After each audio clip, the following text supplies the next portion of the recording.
have troubles with your attitude. You don't pay enough attention in class. You don't know what the word study means. You have the slightest idea. Don't you realize that mathematics is an important subject? Yo pod people, ready to pinch those pennies? Remember darlings, the voice in your head that says, you cannot do this, is a filthy liar. Now, your podalicious host, Studio Steve.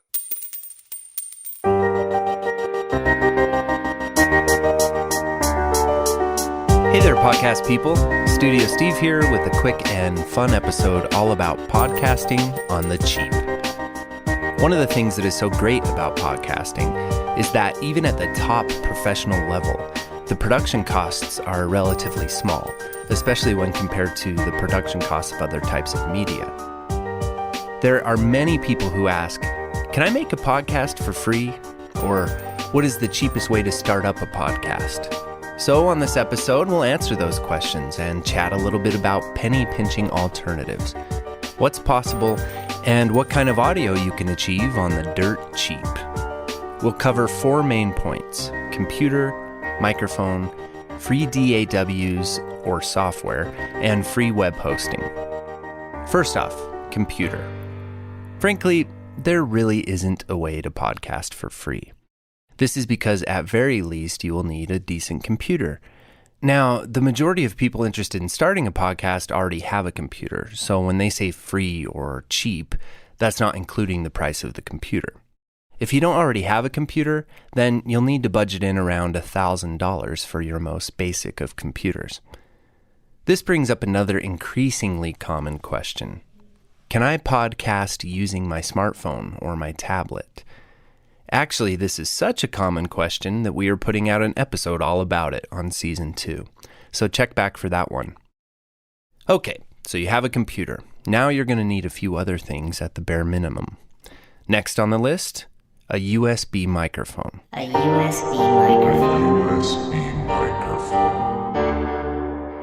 My recommendations starting from lowest to highest are the Blue Snowball, $50. Audio-Technica ATR 2100, $70, or the Audio-Technica ATR 2500 for $80, and the Blue Yeti for $120. These microphones all come with cute little stands and the USB cable you'll need. What they don't come with that you'll want is a pop filter or a pop screen. This will help to soften the harsh p noises that come from your mouth. You can get an inexpensive one for about $8. And you're going to need a pair of studio headphones, especially if you're not going to be buying speakers at first. Audio-Technica, Behringer, and Tascam all have a pair of headphones for $20.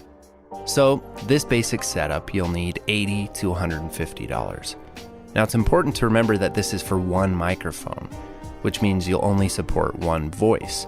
So if you have a co-host, you'll need another $100. Now, at the very beginning, you can achieve okay results if you and your co-host speak closely to one microphone, but this won't fly for very long. So, if each voice has at least this setup, you'll be able to achieve surprisingly good results on your podcast. That is, if you use the equipment properly. If you haven't already listened to the first few episodes, I would really recommend doing so. But to quickly touch on some of the things we covered, your first concern is the room you record in. Find a quiet room to record in. Preferably you want this room to be non-reflective or have no echoes.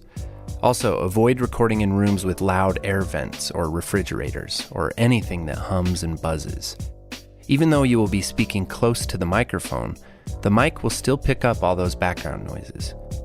Another problem you may run into using USB microphones is recording more than one of them at the same time. This can cause a huge headache and will take some workarounds. The difficulty you'll have will vary greatly depending on the software or the DAW you choose to use. Which transitions us nicely to the next point, free DAWs. In my opinion, the best free DAW for PC or Mac is going to be Pro Tools first. I am so happy Pro Tools now has a free version. Pro Tools is the industry standard audio editing software that you will find in every major recording studio in the world.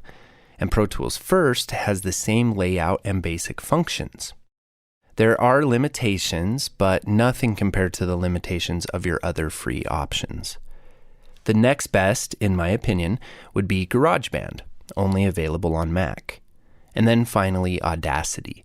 Now, I've been playing around in Audacity a lot to prepare for the tutorial videos we'll have on YouTube, and I have to say I'm not really a fan. However, you can achieve decent to good results if you use it properly, and there are tons of podcasters that use Audacity successfully. But there are a lot of workarounds and limitations that will add headache and time to your workflow. GarageBand is the most intuitive and easy to get going. Pro Tools has the biggest learning curve. But I really recommend taking the time and learning how to use Pro Tools. And we're going to have a getting started tutorial on our YouTube about it, and advanced Pro Tools First tutorials at our Overachievers Club on Patreon. So, you have a computer, you've chosen a couple microphones for you and your co-host, you've taken my advice and downloaded Pro Tools, or maybe even GarageBand, or maybe your Audacity. Now you've recorded and touched up a few episodes and you've exported them to MP3 files. Now you need to host these files online somewhere that will generate an RSS feed that you can submit to iTunes. Which brings us to the last item on our list today, free web hosting. My biggest two recommendations for free web hosts would be first, Spreaker. It's like speaker but with an R in it. And second, Podbean. Choosing a web host is going to take some research on your behalf. We have a helpful blog that compares the most popular ones you can check out at podsoundschool.com/blog. All of the free options will just get you started and will eventually require you to upgrade to a paid membership. It can be a huge hassle to transfer your podcast to another host later, so really do some research here and choose one that will support you nicely way down the road. And especially choose one that will allow you to have your own domain name later. So, podcasting on the free? Sorry, Bob, not going to happen. Podcasting on the cheap? Yeah, you can make it work, but not permanently if you want to graduate from acceptable to exceptional. Podcasting on the cheap and using USB microphones will really only ever allow you to achieve acceptable results. And acceptable results aren't what we want. They aren't what your ideas deserve. Your podcast is a showcase for your talents, thoughts, and your passions. It is perfectly okay and even recommended to start with cheap options like these at first, to get your feet wet and to ensure that it's something you want to continue to invest time and money into. But while starting cheap, you can make good decisions that will allow you to affordably upgrade. For example, choosing to learn Pro Tools now, you'll be set for the future. And out of the microphones I listed, I would get one of the Audio Technicas because they are also XLR microphones, which means when you purchase an interface, they can be used with preamps and your interface will be converting the signal instead of the interface on the microphone. So, there's a quick lowdown on the low costs. Good luck, Podaneers, and remember, we are here to help. Email me any questions you have at studiosteve@podsoundschool.com.